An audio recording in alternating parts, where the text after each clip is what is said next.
Ilang residenteng naipit sa matinding baha ang sinagip sa Barangay Santo Domingo sa Quezon City. Balitang hatid ni Jomar Apresto. Kuha ito sa bahagi ng Barangay Santo Domingo sa Quezon City kaninang hating gabi. Inabot raw hanggang sa second floor ang baha kaya kinailangan ng ilikas ang mga residente. Sa kuhang ito, kita pa ang pagsagip sa ilang bata at matatanda sa lugar. Ayon sa barangay, mayroon din daw mga residente na nagpalikas pero piniling magpaiwan sa kalye ng G. Araneta Avenue. Ang ilan sa kanila, kita pa na sa bangketa na nagpalipas ng gabi. Estimated po namin is mga nasa 600 families or 1,500 individuals so far. Both na po yun sa nasa evacuation site and also yung mga preferred po na dito po magstay. Pag pumunta po kasi kami doon sa evacuation po malayo.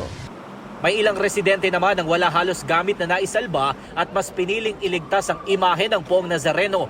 Bandang alas 5 ng madaling araw, ganito na ang sitwasyon sa bahagi ng G. Araneta Avenue. Sandamakmak na basura ang naglutangan, partikular sa southbound lane ng kalsada.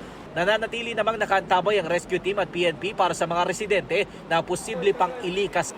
Jomer Apresto nagbabalita para sa GMA Integrated News.